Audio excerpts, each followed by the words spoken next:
She wants to tell you how to do your job. You're saying no. No, look, she has moved the goalposts millions of times throughout this entire process, then fires out an email attacking me today, accusing me of moving the goalpost, and she's the one who's tried to move the goalpost again. On X, former President Clinton declared he wants a public hearing and will not be used as a, quote, prop in a closed-door kangaroo court. If they still want some more oversight, then I think the members of my committee would love to have them in for a public hearing. So we're fine with that.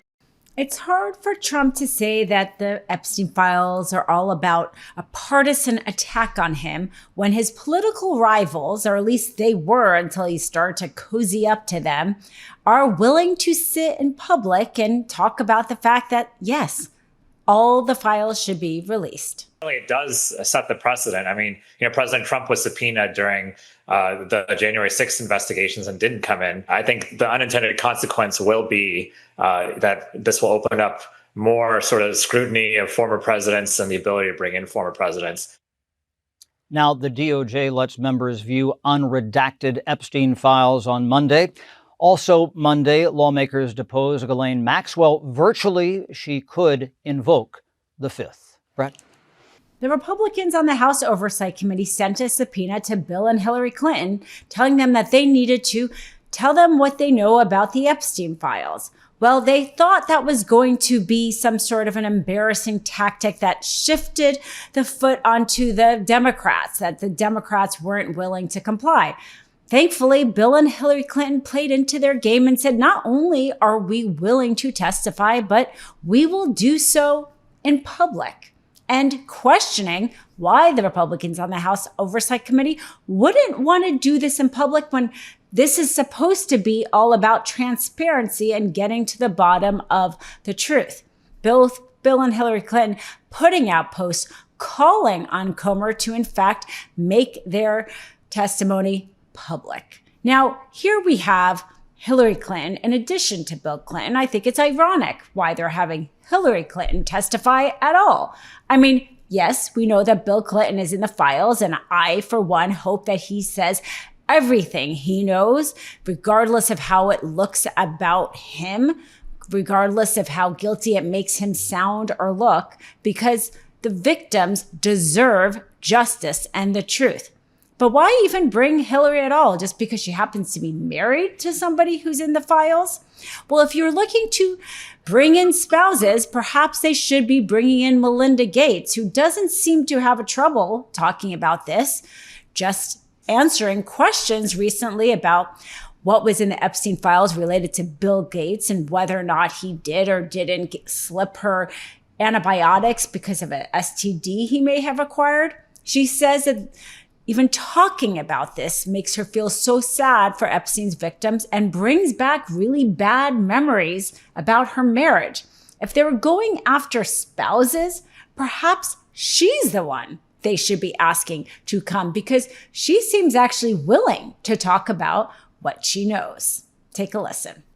The emails in the files suggest that Bill Gates had additional affairs and that he tried to get medication to treat a sexually transmitted infection, and that he was going to give you the medicine without you knowing. His representative has said all of this is false. It is not on you to have to respond to the details of that alleged behavior, but I wonder what your dominant emotion is when you read these news articles with these details. Sad. Just unbelievable sadness. Unbelievable sadness, right? And again, I'm able to take my own sadness and look at those young girls and say, my God, how did that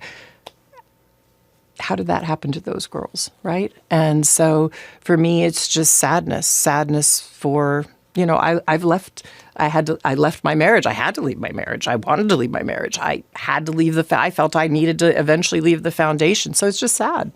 That's the truth, right? And it's kind of like, at least for me, I've been able to move on in life. We know Bill and Hillary's move, the willingness to come and testify and do it publicly, is rattling people, specifically rattling Trump. I mean, Trump is now singing Bill Clinton's praises, saying how much he understood each other, like as if they're having this long bromance. NBC News broke the story today. I don't know if you saw it, that the Democrats are already saying, if you bring President Bill Clinton and he has to testify, we're bringing President Trump. What do you say to that? I think they might say that, but they've already brought me. See, I've been brought. They had me indicted many times. Many times. And the president had some surprising thoughts about former President Bill Clinton. It bothers me that somebody's going after Bill Clinton. See, I like Bill Clinton. I still like Bill Clinton. What do you like about him? I liked his behavior toward me. I thought he got me. He understood me. He was the one that said very famously that you don't want to run against Trump when there were 18 people. There was 18 people, including me, total. And he kept telling them, you don't want to run against Trump. Run against anyone. Don't run against Trump. And Hillary sort of laughed at him.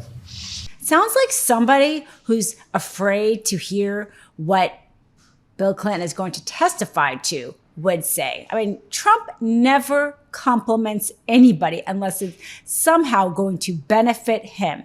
But even more so, the whole idea that a former president is willing to come and testify breaks down the barriers for others to come and testify. We have long and for too long give deference to the office of the president. Merrick Garland took way too long to appoint a special counsel to look into January 6th and the classified documents case. He took way too long because Trump was a former president. If you were a former congressperson, that wouldn't have taken so long. We have long deferred to the office of the president. And so Bill Clinton could have leaned into that tradition. By him not doing that, his willingness to go and testify breaks down a barrier and would make it easier for Congress to subpoena former presidents or current presidents, and also puts more pressure on others, even foreign people who are in the files. There is pressure in the UK for former Prince Andrew to come and testify to Congress and tell Congress what he knows. Not that they could subpoena him, but for him to willingly do it. When you have somebody who used to hold the office of the president, willing to go to Congress and speak about what he knows, he opens the door to have somebody like Andrew no longer be able to say, well, I'm, part of the royal family, used to be the prince. I shouldn't demean myself and go speak in front of Congress or any other international leader anywhere. I don't know if the former prime minister of Israel who's in there would be willing to testify as well, but it breaks down that barrier. And for that reason, Trump is rattled. And for that reason, Trump is cozying up to Bill. Today, we heard that the Clintons set deposition dates to testify before the House Oversight Committee. Any reaction to that related to the Epstein question? I think it's a shame, to be honest. I always liked him. Her, she's a very capable woman. She was better in debating than some of the other people, I will tell you that. She was smart woman. I hate to see it in many ways. I hate to see it. But, then I look at me. They went after me like, they wanted me to go to jail for the rest of my life. Then it turned out I was innocent, very innocent. I had a friend that said, a very smart friend, he's a very wealthy man, knows the life, streetwise guy. He said, you have to be the most honest person anywhere in the world because there's never been anybody who's been examined up and down. I had hundreds of thousands of pages of documents, millions of pages. With all of that, they found absolutely nothing wrong. Remember, his tax returns, they fought for years and years. And then the Supreme Court, I was surprised, they ruled I had to give my tax returns. I'm the only one that had to ever do that. But I had to give my tax returns. I gave my tax returns. They hired the best accounting firms in the world. They found nothing. Love this video? Support independent media and unlock exclusive content, ad-free videos, and custom emojis by becoming a paid member of our YouTube channel today. You can also gift memberships to others. Let's keep growing together.